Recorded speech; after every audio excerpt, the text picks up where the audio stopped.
Thank you for joining us. I'm here with the prosecutors and investigators who have worked diligently on the investigation of criminal attempts to interfere in the administration of Georgia's 2020 presidential election.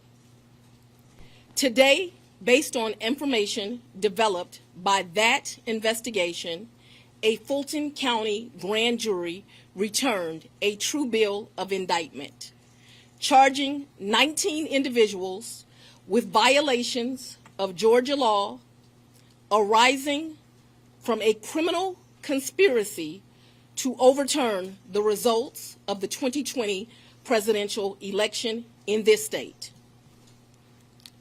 The indictment includes 41 felony counts and is 97 pages long. Please remember that everyone charged in this bill of indictment is presumed innocent.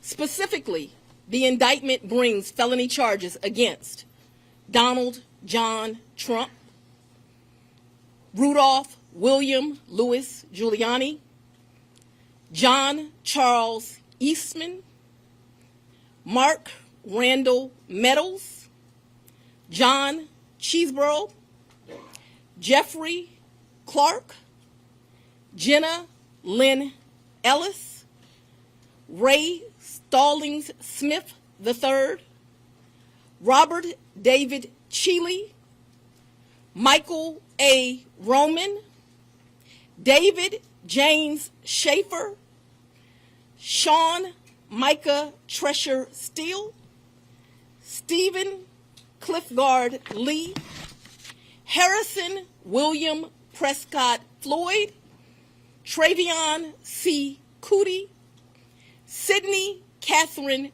Powell, Kathleen Austin Latham, Scott Graham Hall, and Misty Hampton, also known as Emily Misty Hayes. Every individual charged in the indictment is charged with one count of violating Georgia's Racketeer, Influenced, and Corrupt Organizations Act through participation in a criminal enterprise in Fulton County, Georgia, and elsewhere to accomplish the illegal goal of allowing Donald J. Trump to seize the presidential term of office beginning on January 20th, 21. Specifically, the participants in association took various actions in Georgia and elsewhere to block the counting of the votes of the presidential electors who were certified as the winners of Georgia's 2020 general election. As you examine the indictment, you will see acts that are identified as overt acts and those that are identified as predicate acts, sometimes called acts of racketeering activity.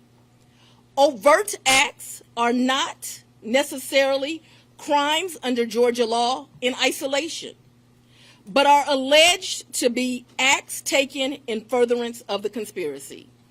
Many occurred in Georgia, and some occurred in other jurisdictions and are included because the grand jury believes they were part of the illegal effort to overturn the results of Georgia's 2020 presidential election. The acts identified as predicate acts or acts of racketeering activity are crimes that are alleged to have been committed in furtherance of the criminal enterprise. Acts of racketeering activity are also charged as separate counts in the indictment against those who are alleged to have committed them. All elections in our nation are administered by these states, which are given the responsibility of ensuring a fair process and an accurate counting of the votes. That includes elections for presidential electors, Congress, state officials, and local offices. The state's role in this process is essential to the functioning of our democracy. Georgia, like every state, has laws that allow those who believe that results of an election are wrong, whether because of intentional wrongdoing or unintentional error, to challenge those results in our state courts.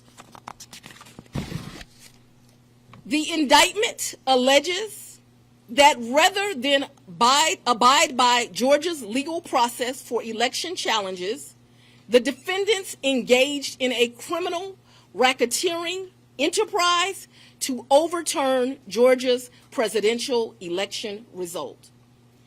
Subsequent to the indictment, as is the normal process in Georgia law, the grand jury issued arrest warrants for those who are charged. I am giving the defendants the opportunity to voluntarily surrender no later than noon on Friday, the 25th day of August, 2023. I remind everyone here that an indictment is only a series of allegations based on a grand jury's determination of probable cause to support the charges. It is now the duty of my office to prove these charges in the indictment beyond a reasonable doubt at trial. I would like to take a moment to thank the Superior Court Clerk, Shay Alexander, and her staff for staying late and making sure that this indictment was processed.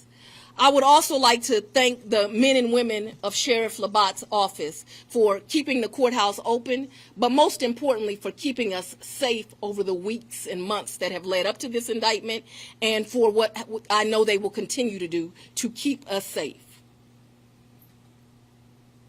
We also want to thank the Atlanta Police Department and other law enforcement partners who have worked with the sheriff to keep us safe.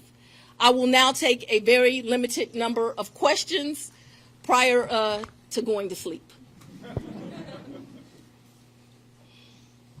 go first. Madam District Attorney. If you don't mind, Savannah 11 to 11 alive. Quick question: can you clarify in Georgia the mandatory minimum when it comes to RICO charges, whether it's servable by probation or how that might play out? The RICO charges has time that you have to serve, so it is not a probated sentence. Madam District Attorney, what's the timetable for the trial? What is the timetable for the trial? Yes. As you know, in this jurisdiction, trials are set by the judges, and so it will be the judge that sets the date of the trial. This office will be submitting a proposed scheduling order within this week. However, that will totally be at the discretion of the judge.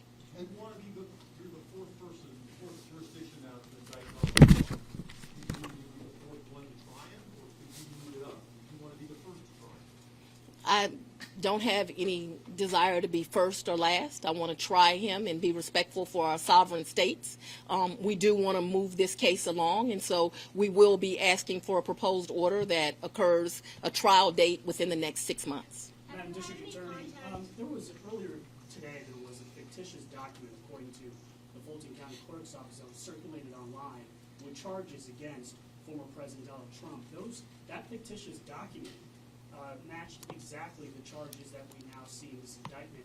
Can you tell us more about that document leak?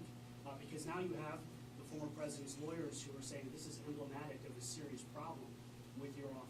No, I can't tell you anything about what you refer to. What I can tell you is that we had a grand jury here in Fulton County. They deliberated till almost 8 o'clock, if not right after 8 o'clock.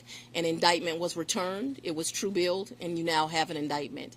I am not an expert on clerks' duties or even administrative duties. I wouldn't know how to work that system, and so I'm not going to speculate. Next question. Have you had any contact with the special counsel about overlap between these cases, and do you intend to try all of these defendants together? Do I intend to try the 19 defendants in this indictment together?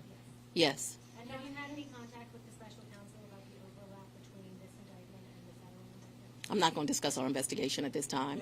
I'm going to take... What do you make of the arguments made by former President Trump that this is a politically motivated complaint? I make decisions in this office based on the facts and the law. The law is completely nonpartisan. That's how decisions are made in every case. To date, this office has indicted, since I've been sitting as the district attorney, over 12,000 cases. This is the 11th RICO indictment. We followed the same process. We look at the facts, we look at the law, and we bring charges. Did you try this case yourself?